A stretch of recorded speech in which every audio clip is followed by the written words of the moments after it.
All right, Giants lost to the Bills Sunday Night Football 14-9. Heartbreaker of a game. You felt like this is one the Giants could steal as they head into their weaker stretch of the schedule, right? And, I mean, this felt like they were going to pull it out, right? Or it felt like that the Bills were always going to just make that play at the end. The Giants weren't. And the Giants lost a game where they held the Bills to 0 points through 3 quarters.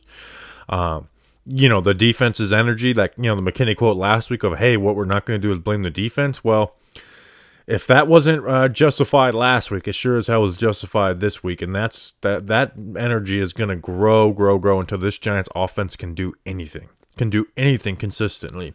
They haven't scored a touchdown on offense since the 49ers game with Matt Breida. They are 0 for 5 in the red zone tonight. And this is just a game of moments that you're going to want back as an offense. The biggest one is going to be, and it's going to be the talk of every press conference, every show, the end of the first half. There's going to be no more play you want back more so than that.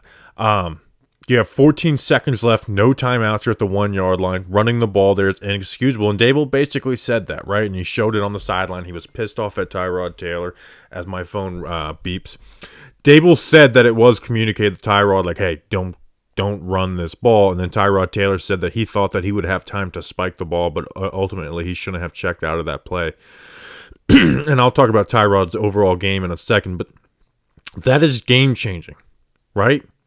I mean, if you don't do that, say you even worst case scenario, you kick a field goal, right?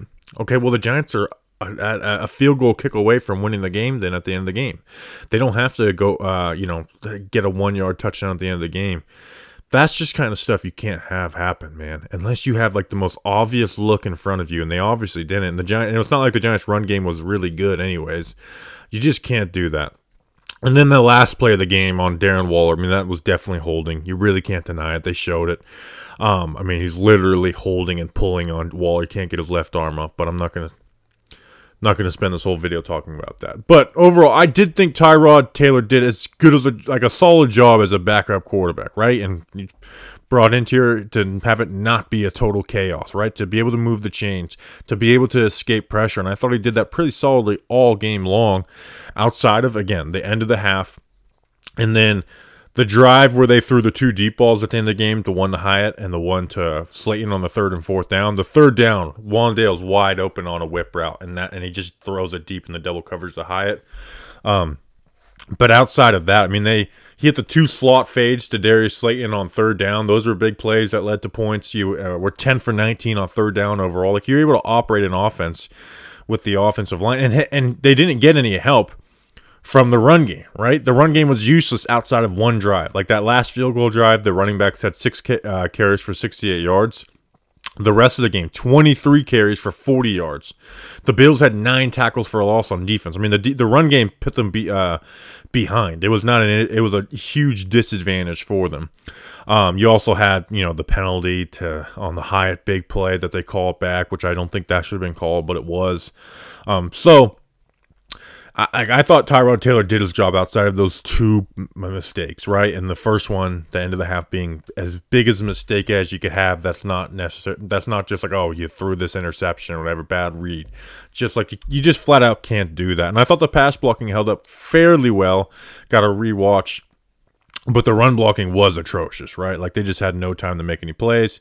Then they started running that power play and had some success on that one drive, but that was it. What's up? What's up, Fly? So it's just frustrating, right? Like this team is, they're averaging like less than 11 points per game now. They're averaging 10 point something points per game. I mean, that's absolutely brutal, right? And it felt like one of the better probably felt like the 2nd best offensive game of the year, and you scored 9 points. I mean, this offense is horrible. And as this hopefully they can turn something around as this stretch gets a little bit easier, but you're not necessarily getting easier with all the defenses, right? You're kind of just not facing the offenses. Defensively, I mean, you can't blame it on these guys at all. Bobby Okereke played possessed, right? Like, my thing with him is like, play fast, and that's absolutely what he did. He had the forced fumble, he forced the interception, created 2 turnovers from his boy Micah McFadden, had 2 tackles for a loss, and he was He was flying down in the run game and levering the fuck out of blocks and creating run stops for other guys, and also had, you know, the 2 tackles for a loss. I mean, just was playing faster than he has as a New York Giant, which we've seen flashes of that, but not consistent. Like, yeah, you also seen like little spots of, hey, he's reading this a little slow and a half second behind on the play. I mean, that was awesome. If we could, like, if you continue to get that out of Bobby Okereke, I mean, this run defense can be something decent. And then obviously we know he's a good coverage linebacker. He had the interception last week, and then he created the pick 6 for Jason Pinnock. So he's been good in coverage all year. It's just in the run game he's been a tick slow. Not tonight. I mean, he played possess. I mean, a hell of a game for him. And you just had a really good plan for Josh Allen. Now, I thought the Bills played the Giants' defense wrong. And again, I got to rewatch to get this exactly.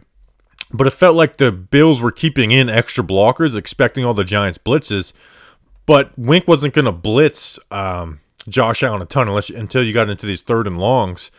And so that allowed guys to double on the back end, right? And, you know, you remember that playoff game that Wink had versus the Bills 2 years ago, where he held their offense to 10 points. They didn't blitz a lot. They kind of played man coverage, a little bit of the cover 3.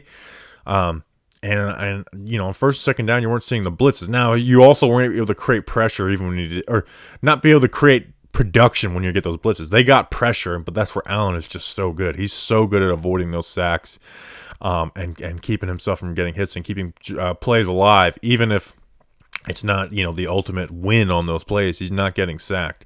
And the Giants' offense had no sacks. Michael McFadden was the only guy at the QB hit. I mean, they were able to do some stuff. Dex was doing a good job. Kayvon had some wins, but just felt like 5 different times where Josh Allen's running away from Kayvon, and Kayvon did have that missed sack too. And again, have to watch, but I feel like Deonte Banks has been really nice, right? Like, he's had some bad plays this year, but overall, like, I think he's been growing. Gabe Davis only had 3 catches for 21 yards, so we'll get into it all and break it down. The film, it really sucks, man. We should be breaking down a win. We should be breaking down a win if it wasn't for a couple plays here or there.